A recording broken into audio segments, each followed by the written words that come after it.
Hello everyone. तो जैसा कि आज हम बात करने वाले हैं, जो हमारे पास द्विघात समीकरण होती है, कोई भी द्विघात समीकरण दी गई होती है तो उसके मूलों की प्रकृति किस प्रकार ज्ञात की जाती है उसके बारे में बात करेंगे। तो उसके बारे में बात करने से पहले हम ले लेते हैं, हमारे पास कोई भी व्यापकता में द्विघात समीकरण होता है वह जनरली फॉर्म होता है द्विघात समीकरण का जो जनरली फॉर्म लेते हैं हम व्यापकता में,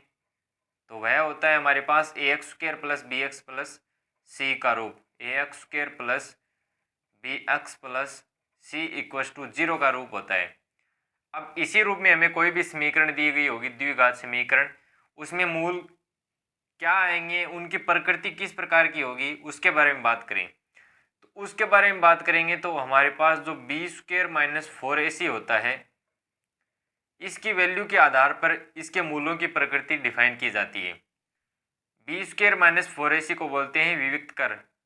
अब इसके वैल्यू क्या आएगी, अगर 0 आ जाए या 0 से छोटी आ जाए या 0 से बड़ी आ जाए, तो उसके आधार पर मूलों की प्रकृति डिफाइन की जाती है। हम बात करें पहली कंडीशन की कि हमारे पास यदि b² माइनस 4ac का वैल्यू हमारे पास 0 से बड़ा आ जाए तो हमारे पास मूल किस प्रकार के होंगे, मूल होंगे वास्तविक और इसके साथ साथ मूल क्या होंगे, अलग अलग मूल होंगे,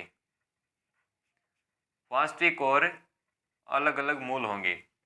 फिर हम बात करें जो हमारे पास b² माइनस 4ac का वैल्यू है वह इक्वल आ जाए 0 के, उस कंडीशन में जो हमारे पास मूल होंगे वह क्या होंगे, वास्तविक तो होंगे ही होंगे, लेकिन साथ साथ में क्या होंगे, इक्वल आएंगे हमारे पास, वास्तविक और समान मूल। इस कंडीशन में अगर 0 के इक्वल वैल्यू बन जाए b² माइनस 4ac की, तो उस कंडीशन में हमारे पास मूल वास्तविक और समान प्राप्त होंगे। फिर हम बात करें 3 नंबर कंडीशन की कि यदि b² माइनस 4ac का वैल्यू 0 से क्या आए, छोटा आ जाए, लेस देन 0, कहने का मतलब 0 से छोटा आ जाए, तो हमारे पास जो मूल होंगे वह होंगे हमारे पास काल्पनिक और अलग अलग मूल प्राप्त होंगे, काल्पनिक और अलग अलग मूल प्राप्त होंगे। यह तो हो गई हमारे पास मूलों की प्रकृति कि हमें कोई भी द्विघात समीकरण ax² प्लस bx प्लस सी के रूप में दिया गया होगा, उसमें हम वियुक्तकर की वैल्यू बनाएंगे b² माइनस 4ac की। वह वैल्यू अगर 0 से बड़ी हो जाएगी तो वास्तविक और अलग अलग, 0 के इक्वल हो जाएगी तो वास्तविक और समान मूल प्राप्त होंगे, और अगर 0 से लेस देन प्राप्त हो गई तो हमारे पास मूल काल्पनिक और अलग अलग प्राप्त होंगे। अब हम देखते हैं हमारे पास एग्जाम्पल के द्वारा कि एग्जाम्पल के तौर पर लें तो हमें किस प्रकार उनको देखा जाता है प्रकृति मूलों की। तो जैसे हमारे पास एक एग्जाम्पल दिया गया है, जैसे हमारे पास 2 एग्जाम्पल दिए गए हैं, इनमें हम बात करें मूलों की प्रकृति की, तो हमें वैल्यू बनानी होती है b² माइनस 4ac की, b² माइनस 4ac। तो यहाँ पे अगर कंपैरिजन करें तो b का वैल्यू हमारे पास कितना है 7, तो 7 का स्क्वायर हो जाएगा माइनस 4 इंटू a का वैल्यू होता है x² का कोफिशिएंट यहाँ पे कितना है 9, मल्टीप्लाई में आ जाएगा c, तो c का वैल्यू यहाँ पे कितना है -2, तो यहाँ पे आ जाएगा -2। तो हमारे पास वैल्यू कितनी बनी 49, माइनस माइनस क्या हो गया प्लस, ये हो गया हमारे पास 9 को 4 से किया 36, 36 को 2 से किया 72, तो ये हमारे पास वैल्यू बनेगी 9 और 2 11, 7 और 4 11 और 1 12। तो यह हमारे पास जो वैल्यू प्राप्त हो रही है वो 0 से क्या प्राप्त हो रही है, बड़ी प्राप्त हो रही है। और जब 0 से बड़ी b² माइनस 4ac का वैल्यू 0 से बड़ा हो तो हमारे पास मूल क्या होंगे, वास्तविक और अलग अलग मूल प्राप्त होंगे, वास्तविक और अलग अलग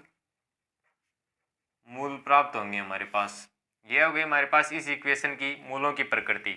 अब हम बात करें इस वाली इक्वेशन में, तो इसमें हम वैल्यू बनाए b² माइनस 4ac की, तो हमारे पास यहाँ बात करें b का वैल्यू कितना है 20, तो 20 का स्क्वायर हो जाएगा माइनस 4a का वैल्यू कितना है 25 और c का वैल्यू है 7। तो हमारे पास वैल्यू कितनी बनी, 20 का स्क्वायर 400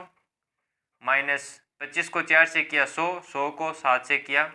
700, तो ये हमारे पास यहाँ वैल्यू बनेगी -300, जो कि हमारे पास क्या है, लेस देन जीरो वैल्यू है,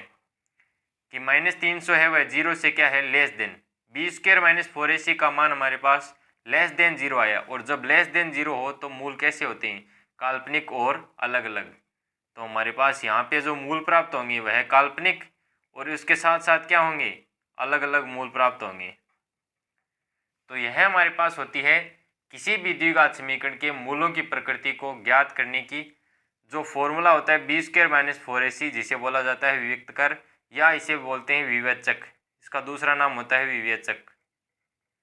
इसके द्वारा हम इसका वैल्यू जीरो के आधार पर, कि जीरो के बड़ा होगा या जीरो के इक्वल होगा या जीरो से लेस देन होगा, उस आधार पर इसके मूलों की प्रकृति की जांच करते हैं। तो यह था हमारे पास आज की क्लास में मूलों की प्रकृति के बारे में। अगर वीडियो पसंद आई हो तो लाइक शेयर सब्सक्राइब करना ना भूलें। अगली वीडियो में मिलते हैं, तब तक के लिए जय हिंद, वंदे मातरम।